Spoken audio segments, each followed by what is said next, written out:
ధన్వంతరీ నమః.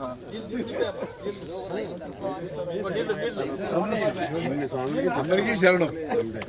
ఆయన శరణాన్ని మొక్కడే కదా శరణం అయ్యప్ప.